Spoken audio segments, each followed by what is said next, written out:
انسانوں کے ساتھ المیہ یہ ہوا کہ مذہب کو بوڑھوں کی ایکٹیویٹی سمجھ لیا گیا۔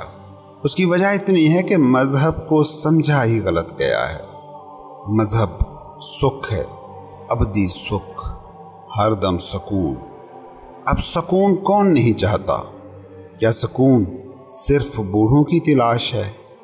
مذہب نام ہے اس حقیقت کو جان لینے کا کہ ہم اس فزیکل جسم سے ماورا بھی کچھ ہیں، اس ادراک کا کہ ہم اس سوچتے دماغ اور خیال کی لہروں سے اوپر بھی کچھ ہیں۔ مذہب نام ہے اس علم کا کہ فارمز کی یہ دنیا حتمی دنیا نہیں ہے، بس حواس کی رچائی ایک رام لیلا ہے۔ سائنسی زبان میں اسے یوں بھی کہا جا سکتا ہے، جیسا کہ آئنسٹائن کہتا تھا کہ یہ یونیورس بس ایک مالیکیولر ڈانس ہے۔ ٹھیک مذہبی آدمی وہ ہے جو یہ جان لیتا ہے کہ اس دنیا کے چاہے غم ہوں یا چاہے خوشیاں، دونوں ہی اور کچھ نہیں، بس دماغ کی سجائی ایک بازی ہے۔ اس ڈھنگ سے جو مذہبی ہے، جو یہ حقیقت جانتا ہے، اس کے اندر کے سکون کو پھر نہ غم ہلا سکتا ہے، نہ خوشیاں اس کے اندر آندھی کے جھکڑ بنتی ہیں۔ خوشی اور غم سے اوپر اٹھ جانے کا نام ہے سکون، پیس، حقیقی سکھ۔ یہ تو ہے مذہبی آدمی کی زندگی جس کا رخ ہے اس کی اپنی طرف۔ دوسری زندگی وہ ہے جس کا رخ باہر کی طرف ہے، دوسرے کی طرف۔ مذہب میں دوسرا شرک ہے، اسی لیے توحید مذاہب کا مرکزی نقطہ رہا ہے۔ مذہب کی یہ ڈیفینیشن سامنے رکھیں اور پھر دنیا کا ایک جائزہ لیں۔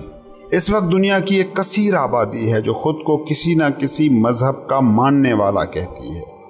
اتنی بڑی تعداد میں اگر مذہبی آدمی واقعی اس دنیا میں موجود ہوتے تو یقین مانیے آپ کو جنت کے لیے مرنے کا انتظار ہی نہ کرنا پڑتا۔ مسجد، مندر، گرجے، گردوارے بھرے ہوئے ہیں لوگوں سے، لیکن کیا یہ لوگ پرسکون ہیں، سکھی ہیں؟ وہ سکھ، وہ سکون جو مذہب کا لازمی نتیجہ ہوتا ہے، کیا یہ اس نتیجے کو جی رہے ہیں؟ کہتے ہیں ایک سنار جنگل سے گزر رہا تھا۔ اس نے دیکھا کہ کمہار گدھے پر بیٹھا جا رہا ہے اور گدھے کے گلے میں ایک ہیرا لٹک رہا ہے۔ اس نے کمہار کو روکا اور کہا، یہ پتھر بیچو گے؟ اس نے کہا، بیچوں گا۔ سنار نے پوچھا، کتنے لوگے؟ اس نے کہا، 8 آنے لوں گا۔ سنار نے سوچا اسے شک نہ پڑے تو اس نے کہا، میں تو اس کے 4 آنے دوں گا۔ کمہار نے کہا، 6 آنے، بس آخری قیمت، لینا ہے تو لے لو۔ سنار نے کہا، میں تو 4 آنے ہی دوں گا۔ وہ اصل میں کمہار کو پکا کرنا چاہتا تھا اس سودے پر، اور یہی سوچ کر وہ آگے چل دیا۔ تھوڑی دیر کے بعد سنار پھر لوٹ آیا، مگر کیا دیکھتا ہے کہ ہیرا گدھے کے گلے میں نہیں تھا۔ اس نے کمہار سے پوچھا تو کمہار نے کہا، پورے 1 روپے میں بیچ دیا ہے۔ سنار کو دکھ تو بہت ہوا۔ اس نے کمہار سے کہا، تو پورا گدھا ہے، وہ ہیرا تھا، ہیرا، لاکھوں روپے اس کی قیمت تھی۔ کمہار نے کہا، حضور، اگر میں گدھا نہ ہوتا تو لاکھوں کا ہیرا گدھے کے گلے میں کیوں لٹکائے پھرتا؟ لیکن آپ اپنے لیے کیا کہیں گے؟ آپ تو جانتے تھے وہ ہیرا ہے، وہ لاکھوں کا ہے، آپ کیوں پتھر کی قیمت پر بھی لینے پر تیار نہ ہوئے؟ اب اس مثال کو ذہن میں رکھو اور سمجھو، جو شخص دعویٰ کرتا ہے کہ وہ مذہب کو جانتا ہے اور اس کی زندگی میں انقلاب نہیں آتا، وہ سنارے کی طرح ہے۔ جنہیں پتہ ہی نہیں ہے، جو نادان ہیں، وہ تو قابل معافی ہو بھی سکتے ہیں، مگر جو جانتا ہے اور پھر بھی اس کی زندگی معجزہ نہیں ہے، وہ مجرم ہے۔ اب 2 ہی صورتیں ہیں کہ جو مذہب کو جاننے کا دعویٰ کرتے ہیں، انہیں پتہ ہی نہیں کہ مذہب کیا ہے، بس ان کا خیال ہے کہ انہیں پتہ ہے، اور یہی صورت زیادہ قرین قیاس محسوس ہوتی ہے۔ دوسری صورت یہ ہو سکتی ہے کہ انہیں پتہ ہے مگر پھر بھی وہ غلط جا رہے ہیں، مگر امکان یہی ہے کہ دوسری صورت نہیں ہوگی، بلکہ پہلی ہی صورتحال ہوگی کہ مذہبی لوگ مذہب کو جاننے کا بس دعویٰ کرتے ہیں۔ انہیں معلوم ہی نہیں کہ تو وہ کس عظیم حقیقت کی بات کر رہے ہیں۔ سقراط ایک بہت ہی مزے کی بات کیا کرتا تھا کہ نوئنگ از کیریکٹر، جو جان گیا وہ بدل گیا، اور جان کر بھی جو نہ بدلا تو جان لینا اس نے جانا ہی نہیں ہے۔ تم نے جان لیا ہے کہ آگ جلاتی ہے، اب تم آگ کو نہ چھوؤ گے۔ تمہارا دعویٰ ہے کہ غصہ جلاتا ہے، مگر پھر بھی غصہ کرتے ہو، تو تم نے جانا ہی نہیں، بس جاننے کا دعویٰ کر رہے ہو۔ کتنے لوگ ہیں جو مجھے بتاتے ہیں کہ جو باتیں میں کر رہا ہوں ان کو وہ جانتے ہیں، مگر زندگی بدلتی نہیں ہے۔ غور کرو ان کے کہے پر، وہ یہ مان ہی بیٹھے ہیں کہ وہ جانتے ہیں، اب زندگی بدلنے کا انتظار کر رہے ہیں۔ وہ یہ نہیں سمجھ پا رہے ہیں کہ ان کے جاننے کا دعویٰ ہی بے بنیاد ہے۔ پھر سے غور کرو، کیا تم جانتے ہو انقلاب، زندگی میں تبدیلی جاننے کا نتیجہ ہوتی ہے۔ جاننا جسم ہے، بدلنا اس کا سایہ۔ جسم ہوگا تو سایہ ہوگا ہی ہوگا۔ جانتے ہو اور زندگی نہیں بدلی تو جانو کہ نہیں جانتے ہو۔ جاننا in it self perfect action ہے، ایک کامل عمل۔ اس کے لیے کچھ اور کرنا ہی نہیں پڑتا۔ اگر بدلنے کے لیے جاننے کے علاوہ بھی کسی اور چیز کی ضرورت ہے تو جان لو کہ جاننے میں کوئی کمی رہ گئی ہے۔ یہ جو بدلنے کے لیے کچھ اور کرنے کا کشٹ ہے، یہ اور کچھ نہیں، یہ بس جاننے کی اس کمی کو پورا کرنے کی تمہاری ایک ناکام کوشش ہے۔ تم جاننے کی کمی کو ایکشن سے پورا کرنے میں لگے رہتے ہو۔ سمجھو، جاننا ان اٹ سیلف مکمل ایکشن ہے، کامل ترین فعل ہے۔ اگر اس کے بعد بھی کچھ کرنا پڑے زندگی میں انقلاب کے لیے تو پھر تم نے درست جانا ہی نہیں ہے۔ اس بات کو جان لو کہ درست علم، رائٹ نالج، ایک ایسی آگ ہے جس میں تمہاری انا ایسے جل جاتی ہے جیسے وہ کوئی خشک کاغذ کا پرزہ ہو۔ تمہاری انا مگر بچتی چلی جاتی ہے، کیونکہ جو آگ تم نے بھڑکائی ہے جاننے کی وہ اصلی نہیں ہے، وہ حقیقی نہیں ہے۔ تم آگ آگ چلاتے ضرور ہو، مگر آگ لگی کہیں نہیں ہے۔ تم جاننا جاننا چیختے بہت ہو، مگر جانتے نہیں ہو۔ آگ بس تمہارے پاس ایک لفظ ہے، تمہاری زندگی کا کوئی سچ نہیں ہے۔ مذہب تم نے زندگی کی کتاب سے نہیں سیکھا، کسی سستے مولوی سے سیکھا ہے، اس مولوی سے جسے تم گھر کا بچا کھچا کھانا دے کر پالتے ہو۔ تم نے زندگی کی سب سے قیمتی متاع کو بہت سستے داموں خریدنے کی کوشش کی ہے، اور یہیں تم بھٹک رہے ہو۔ گناہ بھی اتنا نہیں بھٹکاتا جتنا روایتی رواجی نیکیاں تمہیں بھٹکا دیتی ہیں۔ مذہب تو چراغ ہے، جو تمہارے ہاتھ میں آ گیا تو تم بھٹکو گے کیسے؟ مگر تمہارے ہاتھ میں وہ چراغ ہے ہی نہیں، تم نے کوئی اور ہی اندھیرا اپنے ہاتھ میں اٹھا رکھا ہے جسے تم نے چراغ نام دیا ہوا ہے۔ تم سمجھو کہ گناہ تمہیں پھر بھی نیکی کی راہ پر لے آ سکتا ہے، کیونکہ گناہ بھٹکاتا ہے تو لگتا ہے کہ تم بھٹکے، گناہ اذیت دیتا ہے تو لگتا ہے کہ تم اذیت میں پڑے۔ جب انسان بھٹکتا ہے، اذیت سہتا ہے، تو وہ سوچتا ضرور ہے کہ اس اذیت سے، اس بھٹکنے سے چھٹکارا کیسے پائے۔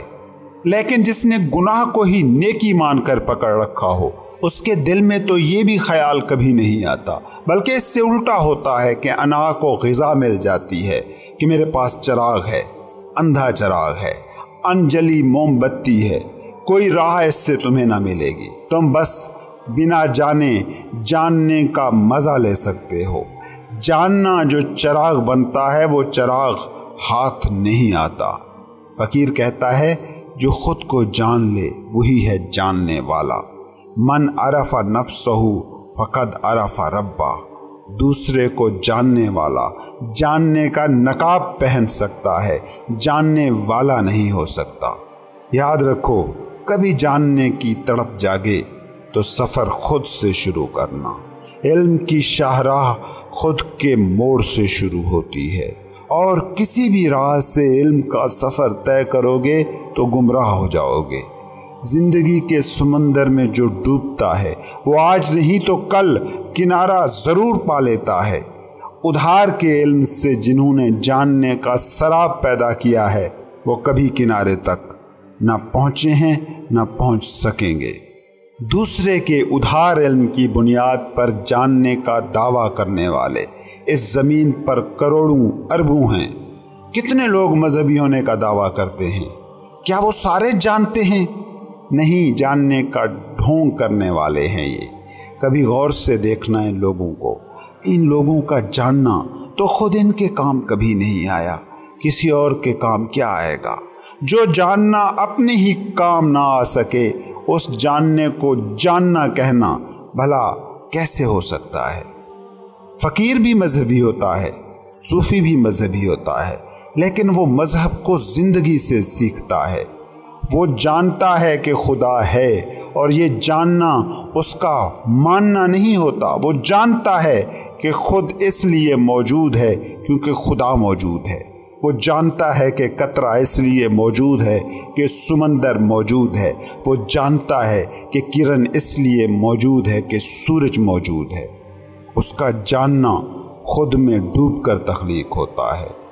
عام مذہبی مانتا ہے، وہ سب مانتا ہے جو اسے سکھایا گیا، جو اسے گھر نے سکھایا، جو اسے سماج نے سکھایا۔ وہ سیکھے کو مانتا ہے، مگر یاد رکھنا جو مانتا ہے وہ کبھی جانتا نہیں ہے۔ یاد رکھنا زندگی کا تجربہ وہی بنتا ہے جو تم جان جاتے ہو۔ تم جان گئے کہ کانٹا چبھتا ہے، درد دیتا ہے۔ تم جان گئے آگ جلاتی ہے، تکلیف دیتی ہے۔ تم جانتے ہو بجلی کے ننگے تار کرنٹ دیتے ہیں، پین ہوتا ہے۔ تم آگ سے، کانٹے سے، بجلی کے ننگے تاروں سے بچتے ہو۔ تم مگر مانتے ہو کہ خدا ہے۔ تم مانتے ہو کہ مادی اور دماغی زندگی سے ماورا ایک زندگی ہے جسے جنت جہنم کہا جاتا ہے۔ تم جانتے ہو کہ جھوٹ، غصہ، لالچ برا ہے، اس لیے یہ سب چیزیں تمہاری زندگی کا تجربہ نہیں ہیں کیونکہ تم نے بس انہیں مان لیا ہے۔ اگر یہ تمہارا جاننا ہوتا تو خدا تمہارے خود میں بولتا۔ اگر یہ تمہارا جاننا ہوتا تو غصے، لالچ اور جھوٹ سے بھی تم ایسے ہی بچتے جیسے تم آگ، کانٹے اور بجلی کے تاروں سے بچتے ہو۔ جو جانا نہیں جاتا وہ زندگی کا تجربہ کبھی نہیں بنتا۔ تم کہتے ہو دنیا متاع الغرور ہے، دھوکے کا گھر ہے۔ پھر اپنی زندگی کو دیکھو اور بتاؤ کیا یہ دنیا مٹی ہو گئی ہے؟ اس بات کو سمجھو کہ جن چیزوں کو تم مانتے ہو وہ اس لیے ہی مانتے ہو کہ انہیں جاننا نہ پڑے۔ تم خدا کو مانتے ہو تو کیا کرتے ہو؟ اپنے فرقے کے عالموں، اپنے نقطۂ نظر کے حامی فلسفوں اور نظریوں کے مطابق خدا کا ایک تصور بناتے ہو اور اس کو ماننا شروع کر دیتے ہو۔ مان لینا بہت آسان ہے، جان لینا زندگی مانگتا ہے۔ جان لینا تمہاری پوری توجہ مانگتا ہے۔ مان لینے میں تمہارا کچھ بھی نہیں جاتا۔ تم چند لیبل اٹھاتے ہو، چند نام چنتے ہو اور جاننے کا دعویٰ کر دیتے ہو۔ کسی بھی چیز کو جاننا ہو تو توجہ دینی پڑتی ہے، بہت ہی بھرپور توجہ۔ تم پتہ ہے کیا کرتے ہو؟ تم کسی شخص کا نام، نسل، قومیت، وطن، پیشہ، رنگ، ذات پوچھتے ہو اور اعلان کر دیتے ہو کہ اس شخص کو جان لیا گیا۔ تم کو یہ بات سمجھ ہی نہیں آ رہی کہ یہ جو چند نام، چند لیبل تم نے کسی شخص پر لگا کر اس کو جاننے کا دعویٰ کیا ہے، یہ نام یا لیبل اس لیے نہیں تھے کہ تم اسے جانتے، بلکہ یہ نام، یہ لیبل اصل میں اس لیے تھے تاکہ تمہیں اسے جاننا نہ پڑے۔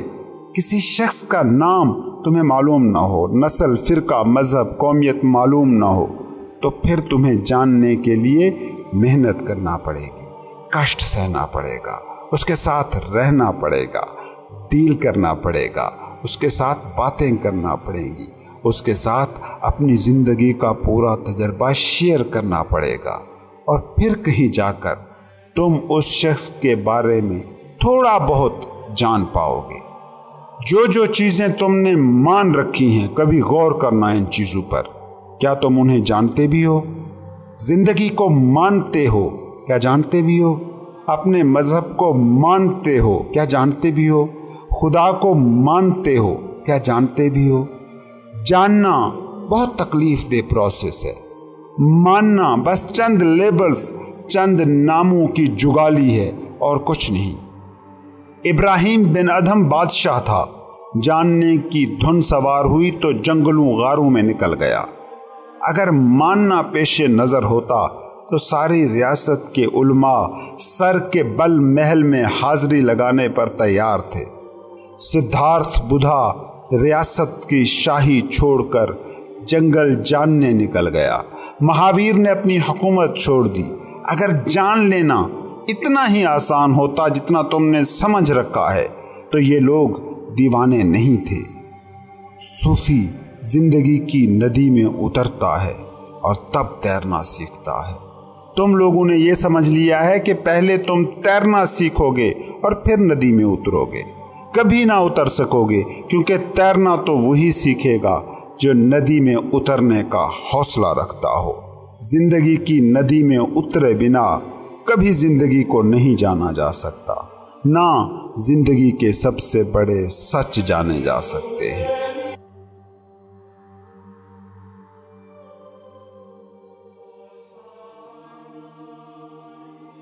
سوچو، کون اس دنیا میں کامیابی نہیں چاہتا؟ سب کی چاہت کامیابی ہے، مگر سب کی حقیقت پر غور کرو تو کہیں نہ کہیں ناکامی ان کا مقدر بنتی ہے۔ فنانس سنبھل جاتے ہیں تو رشتے بکھر جاتے ہیں، نوکری مل جاتی ہے تو صحت کے مسئلے رہ جاتے ہیں۔ کوئی شاذ ہی ایسا بندہ ملتا ہے کہ جو خود کو کلی طور پر کامیاب کہہ سکے۔ یہ حقیقت روز روشن کی طرح عیاں ہے کہ تم سبھی کامیاب ہونا چاہتے ہو مگر سبھی ناکام ہو رہے ہو۔ ایک حادثہ ہے جو تم لوگ مسلسل جھیل رہے ہو، ایک سانحہ ہے جس سے روز گزرتے ہو، ایک آگ کا دریا ہے جس سے روز پار کرنے کی کوشش کرتے ہو اور روز ہی ناکام ہو کر سوتے ہو، مگر یاجوج ماجوج کی طرح پھر اگلے دن اٹھ کر اسی دیوار کو چاٹنا شروع کر دیتے ہو جو خود کو ثابت کر چکی ہے کہ اسے چاٹا نہیں جا سکتا۔ تمہیں اس بات پر کبھی حیرانی کیوں نہیں ہوتی کہ کوئی بھی ایسا نہیں جو سکھ نہ چاہتا ہو اور کوئی بھی ایسا نہیں کہ جو دکھی نہ ہو؟ یہ تمہاری زندگی کی روزمرہ کی حقیقت ہے، مگر تم پھر بھی یہ سوچنے پر تیار نہیں ہو کہ ایسا کیوں، یہ سوال اٹھانے پر تیار نہیں ہو کہ کہیں ہم چاہ ہی تو غلط نہیں رہے۔ سبھی جینا چاہتے ہیں، سبھی مر جاتے ہیں۔ ایک شخص ناکام ہوتا، ایک شخص دکھی ہوتا، ایک شخص مرتا تو کہہ بھی دیتے کہ وہی شخص ہوگا اس کا ذمہ دار۔ لیکن کامیابی، خوشی، زندگی کا خواہش مند اگر ہر شخص ناکام ہے، سکھ کا متمنی اگر ہر شخص دکھی ہے، جینے کو بے چین اگر ہر فرد آخر میں مر رہا ہے، تو پھر بات کسی ایک شخص کے کسی ایک عمل کی نہیں، زندگی کو دیکھنے کے نظریے میں ہی کوئی بنیادی فالٹ ہے، کوئی بڑا بنیاد کا پتھر ہے جس تک تم پہنچ نہیں پا رہے۔ کوئی ایک ہوتا جو سکھ چاہتا اور دکھ پاتا تو یہ کہہ کر مطمئن ہوا جا سکتا تھا کہ اس شخص میں ہی کوئی خرابی ہوگی۔ لیکن اگر سبھی سکھ چاہنے والے دکھ میں ہیں تو کسی ایک کو الزام کیسے دیں؟ سمجھو، کھلاڑیوں میں خرابی نہیں ہے، تم زندگی کے نام پر کھیل ہی وہ کھیل رہے ہو جس میں آخر میں سب کو ہارنا ہی ہوتا ہے۔ کیا زندگی کی بنیادی فطرت میں کوئی مسئلہ ہے؟ نہیں۔ کیا تمام انسانوں میں کوئی بنیادی مسئلہ ہے؟ نہیں۔ نہ زندگی کے ساتھ کوئی مسئلہ ہے، نہ انسانوں میں کوئی فطری خرابی ہے۔ زندگی کی بھول نہیں ہے، بھول تمہاری ہی ہے مگر کیونکہ سب ہی ایک بھول کر رہے ہیں تو بھول بھول لگ نہیں رہی، کیونکہ اصول کہتا ہے وہ بھول جو سب کر رہے ہوں وہ بھول نہیں رہ جاتی، وہ سماج کا عام رویہ بن جاتی ہے۔ کسی بیماری میں سارے اگر مبتلا ہوں تو وہ بیماری بیماری نہیں رہتی بلکہ نارمل ہیلتھ کنڈیشن بن جاتی ہے۔ فقیر کہتا ہے جو بھی شخص جیتنے کی کوشش کرے گا وہ ضرور ہارے گا۔ اس لیے نہیں کہ انسان کی ہار فطرت کا کوئی رول ہے، اور نہ انسان اس لیے ہارتا ہے کہ وہ کمزور ہے، بلکہ اصل بات یہ ہے کہ انسان اس لیے ہارتا ہے کیونکہ وہ جیتنے کی کوشش کرتا ہے۔ جیت کی کوشش تمہاری ہار کی بنیادی ترین وجہ ہے، کیونکہ جیتا ہوا اگر جیتنے کی کوشش کر رہا ہوگا تو اب وہ کہاں جائے گا؟ لازمی بات ہے ہار کی طرف۔ تم ہو اور تمہارا ہونا ہی تمہاری جیت ہے، بینگ ہی تمہاری کامیابی ہے۔ تم ایک بے جان ذرہ بھی ہو سکتے ہو، مگر نیچر نے تمہیں شعور کی انرجی دے کر تمہیں پہلے ہی ونر ڈکلیئر کر رکھا ہے۔ اگر پہلے سے ہی جیتا ہوا جیتنے کی کوشش کرے گا تو وہ کدھر جائے گا؟ ادھر ہی جدھر تم اب سب جا رہے ہو، ہار کی طرف۔ تم لوگوں کا مسئلہ یہ ہے کہ تم سوچتے ہو اس لیے ہارے کیونکہ کمزور تھے، اور طاقت بڑھ گئی تو پھر جیت جائیں گے۔ ساری خلق خدا یہ جو روز صبح اٹھ کر مصروف ہو جاتی ہے، کیا خیال ہے تمہارا؟ یہ صرف جینے کی کوشش میں ہے؟ یہ بقا کے لیے ایسا کر رہے ہیں؟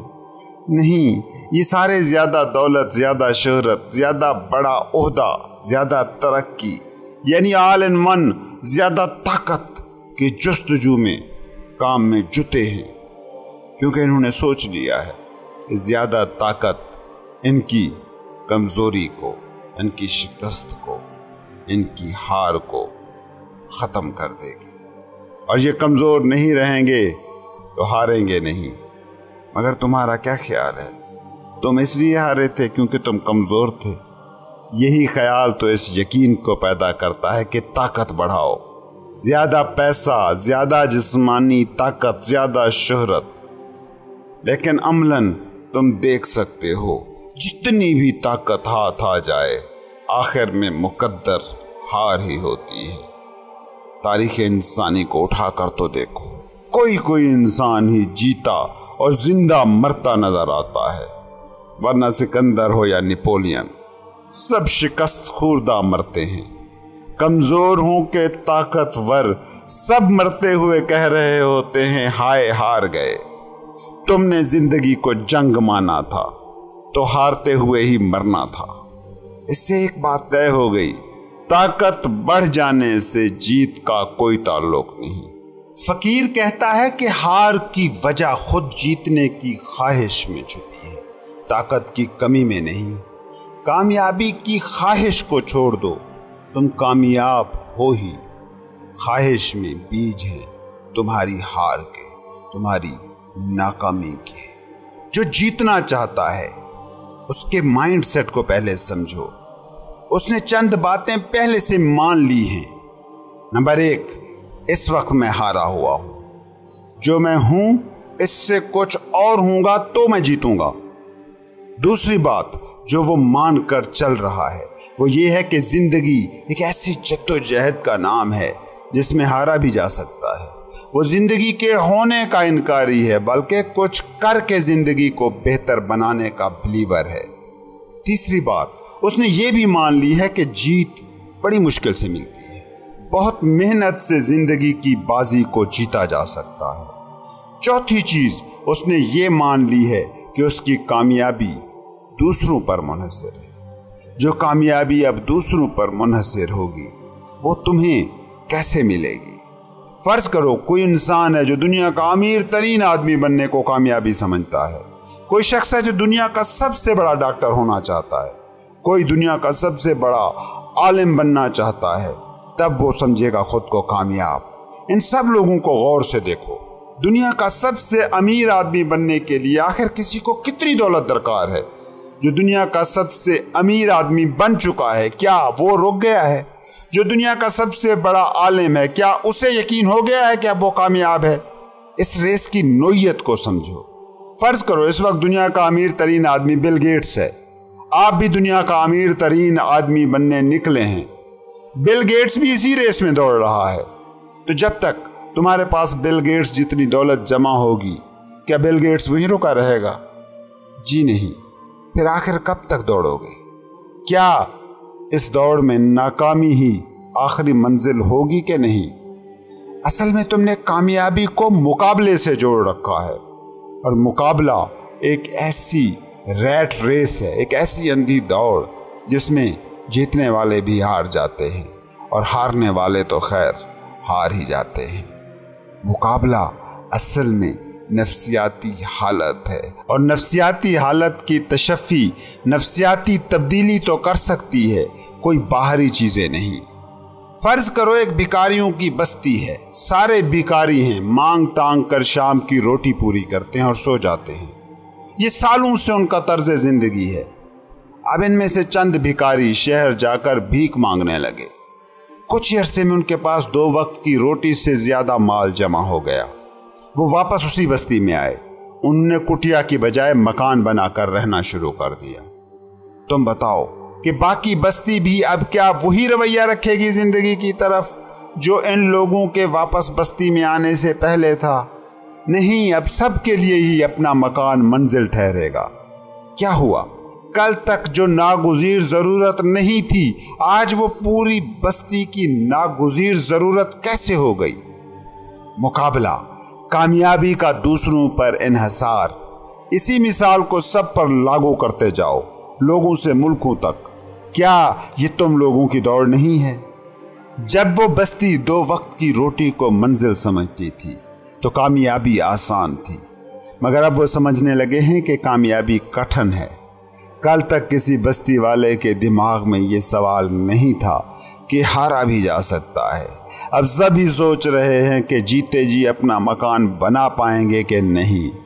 کل تک اس بستی کے کسی باسی کے دل میں یہ خیال نہیں تھا کہ وہ ہارے ہوئے ہیں، اب ہر شخص ہی کہہ رہا ہے کہ وہ ہارا ہوا ہے اور اس کی جیت مستقبل میں ہے جب وہ مکان بنا لے گا۔ تو یہ 4 پوائنٹ ذہن میں بٹھا لو، جو جیتنا چاہتا ہے، جو کامیابی کا خواہش مند ہے، اس میں یہ 4 باتیں ضرور ہوں گی۔ 1، وہ سمجھتا ہے کہ وہ اس وقت ہارا ہوا ہے۔ 2، وہ سمجھتا ہے کہ ہار کا امکان ہے۔ 3، وہ سمجھتا ہے کہ جیت کٹھن کام ہے۔ 4، اس کی کامیابی کسی دوسرے پر منحصر ہے۔ جیت کی نفسیات کو سمجھو، یہ کبھی خود انسان پر منحصر نہیں ہوتی۔ کوئی ہارے گا تو ہی تم جیتو گے، تو یہ بات بھی طے ہو گئی کہ جیت میں دوسرے کی غلامی چھپی ہے۔ سبھی جیتنے والوں کو ہارنے والوں کا شکر گزار ہونا چاہیے، کیونکہ ان کے بنا وہ جیت کیسے سکتے تھے۔ مجھے تم بتاؤ کہ جو چیز دوسرے پر منحصر ہو، کیا اسے واقعی جیت کہہ سکتے ہیں؟ اگر میری جیت بھی تم پر منحصر ہے تو تم میری جیت کے بھی مالک ہو، یعنی میری چابی تمہاری مٹھی میں بند ہے، کیونکہ تم ہارو گے تو ہی تو میں جیتوں گا، انڈیا ہارے گا تو ہی تو پاکستان جیتے گا، روس ہارے گا تو ہی تو امریکہ فاتح کہلائے گا۔ فرد ہو کے قبیلہ، قوم ہو کے ملک، سب کی کامیابیاں کسی کی ناکامی سے جڑ چکی ہیں، اس لیے جیت اور کامیابی تم لوگوں کا مقدر ہو ہی نہیں سکتی۔ تم لوگ تو وہی جیت سکتے ہو جو تم پر منحصر ہو، اور بالفرض کوئی شخص سب کو ہرا لے، کوئی ملک سب کو پیچھے چھوڑ دے، کوئی شخص بل گیٹس سے زیادہ دولت مند ہو جائے، کوئی ملک امریکہ سے زیادہ مضبوط ہو جائے، تو کیا خیال ہے اس کے بعد وہ بیٹھ جائے گا؟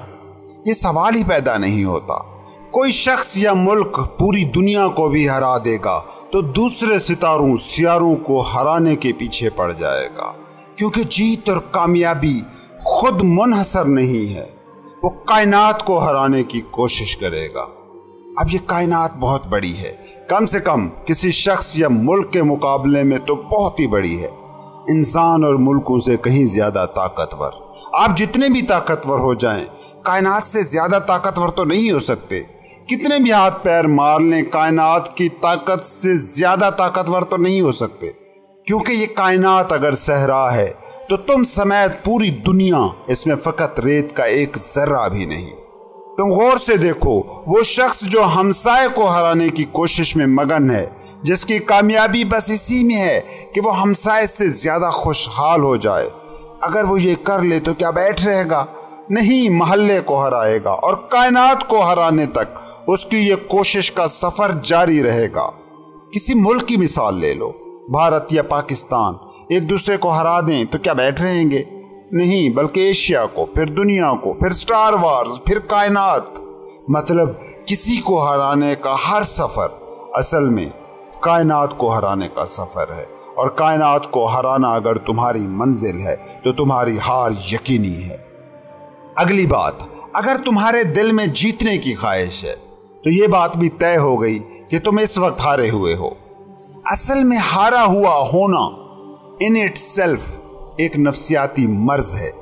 فتح و کامیابی کے جنون کے سارے مبتلا نفسیاتی مریض ہیں۔ مجھے پتا ہے کہ تم اس فقیر کی بات کو نہیں مانو گے، میں تمہیں تمہاری اس جدید دنیا کے سیانے لوگوں کی بات سناتا ہوں۔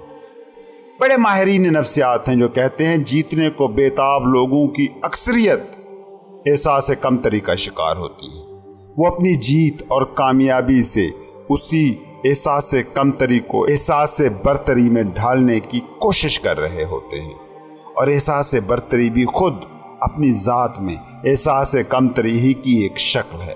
اب مجھے تم یہ بتاؤ، اگر کسی شخص میں احساس کمتری ہے تو کیا وہ واقعی طاقتور ہے یا کمزور ہے؟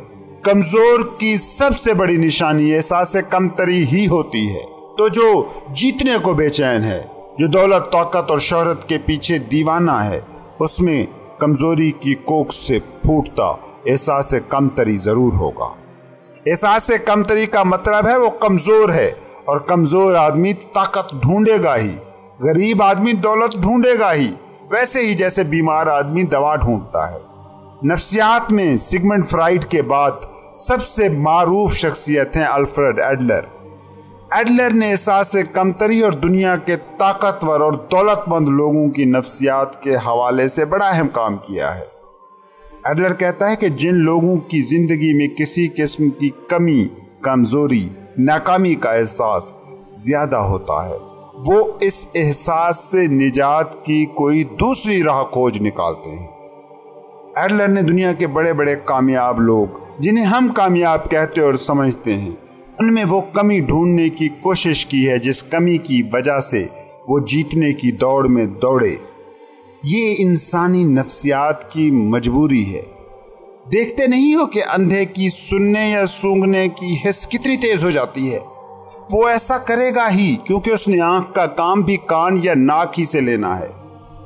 کبھی تم لوگوں نے غور کیا کہ ظاہری طور پر بدصورت آدمیوں نے حسن کی کیسی کیسی مورتیاں بنائی ہیں؟ حسن کو اپنے فن کا موضوع بنانے والوں کی فہرست اٹھا کر کبھی دیکھنا، اکثریت خود ظاہری حسن سے عاری نظر آئے گی۔ ایڈلر کہتا ہے کہ دنیا میں جو اچھے اور حقیقی انسان ہیں وہ کسی بڑے عہدے مرتبے پر نہیں پہنچ سکتے، بلکہ بیمار، کمزور، احساس کمتری کا شکار لوگ ہی ان عہدوں پر پہنچتے ہیں۔ ایڈلر کی بات کچھ اتنی بھی کمزور نہیں ہے۔ بڑی کامیابی، بڑی جیت کی خواہش خود میں موجود کسی بڑی کمی، کسی بڑی کوتاہی، کسی بڑے روگ کی تلافی کے لیے ہوتی ہے۔ اس لیے یہ بات جان لو کہ جس انسان کے دل میں جیتنے کی خواہش شدید ہو، وہ اندر سے یہ بات جانتا ہے کہ اصل میں وہ ہارا ہوا آدمی ہے۔ یہ بات بے شک تمہیں تھوڑی سی الٹی لگے گی، مگر غور کرو تو ایڈلر وہی کہہ رہا ہے جو ہزاروں سالوں سے صوفی فقیر کہتے آئے ہیں۔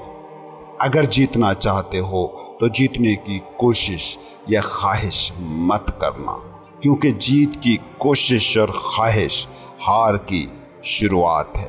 جیتنا چاہتے ہو تو تمہاری سب سے بڑی دشمن خود جیت کی یہ تمنا ہے، کیونکہ یہ خواہش بتا رہی ہے تم جیت کے قابل بھی نہیں ہو۔